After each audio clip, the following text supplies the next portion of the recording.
Hi, welcome back. Today, our topic is understanding the emotional phases of family estrangement. We're going to dive into grief. My name is Marie Morin. I'm a therapist and a wellness coach. Let's get started.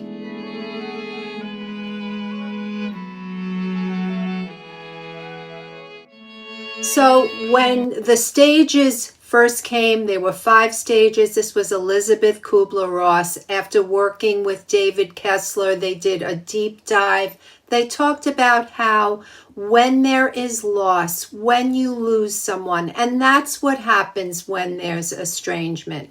You are either the one that has been cut off from, or you're the one perhaps that has had to disconnect from someone else because of feeling unsafe or something is going on. I hear from you. Some of you parents are even saying, what do you do when you have to tell your kid, or you feel so much better when your kid isn't around because they're abusive? And this is the other side too, with adult children saying this. So it's not just a one side that feels this grief, both sides too. And an interesting thing about estrangement and this complex topic is that the piece of the person that leaves, that feels like they need to go, they're hurting too.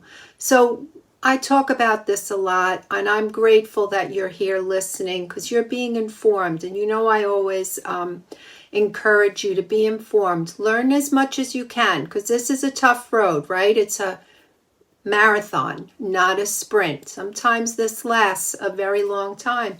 For some people, it's an average of 4.5 years. This is a very complex topic. But with these stages, with Elizabeth Kubler-Ross, so these were meant to be describing what is the emotional fallout, what happens to us when we are in this condition of being estranged. So grief is a natural response to loss, whether it's from death or estrangement. And the 5 descriptive stages outlined were meant to help us navigate through these individual responses. So shock is usually what happens. Okay, we're overwhelmed. We can't even understand how this could happen. Then there could be denial, and it can help in the process of the reality of the loss. Then there's also anger. It serves as a way to express these powerful emotions. There's usually a lot of hurt under that. And then there could be bargaining when you're trying to regain control over the situation. I want to caution, if you have been in a deep sadness or withdrawal, learn about complicated grief. I have a video on that. You might want to listen to it. We don't want to be in this deep area of complicated grief, of deep sadness and withdrawal for too long, because it's just not good for us emotionally and physically. Another piece is guilt. That can come from relief of unresolved issues. And then we talk about acceptance and acknowledging the reality of the loss and making a mindful decision to move forward. Now, the 6th stage that Kessler added is finding meaning. And he has an excellent book about finding meaning and how that can help you in this grief process. So important to know that everybody does this differently. These are not linear, meaning they don't go, you have to go 1, 2, it doesn't work that way. It can come in waves and over time. One day you could feel good, one day you can feel terrible. And I just want to encourage you, all right, that if you're going through this, try not to judge yourself that you've been sad for too long or angry or guilty for too long. The most important thing you could do for yourself while you're grieving is to have an enormous, gracious, generous amount of self-compassion, because it's a terrible place to be when you've been rejected by a family member or you need to separate from your family for whatever reason. Just as a reminder, subscribe if you want to hear more on this topic of estrangement and how to cope. So one of the things that's really disconcerting is the fact that as a society and as a culture, we don't usually feel comfortable with grief, and we don't know how to respond to it when someone who's grieving is having a hard time or they're just having their experience. It's misunderstood, and it can isolate us, especially with the shame of being estranged. You feel so like, oh my gosh, and people are telling you, oh, this should be happening, that should be happening, you should go reach out to them, or whatever your experience is. There's a lot of shame and guilt. Estrangement causes both emotional and physical harm with feelings of abandonment, shame, and guilt.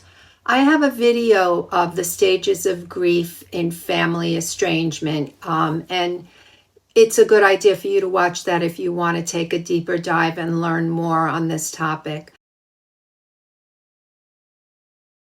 So one thing that you could do is an emotional check-in.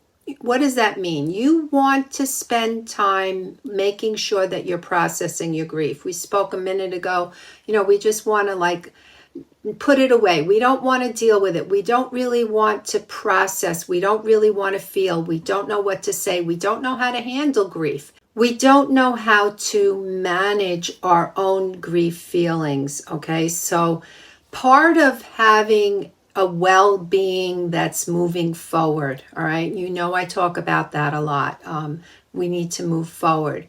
It means that we allow ourselves to feel in the here and now. Of course, you don't want to be in a deep dive of depression for an extended period of time, but if you're sad over what's happening, it's important for you to allow yourself to feel. You do an emotional visit where you say, okay, I'm just going to feel the feeling. And then in a short while, if possible, after a while, you'll feel a little bit of a release. If you need to cry, if you need to bang on a pillow, you need to go for a walk because you're really agitated and angry.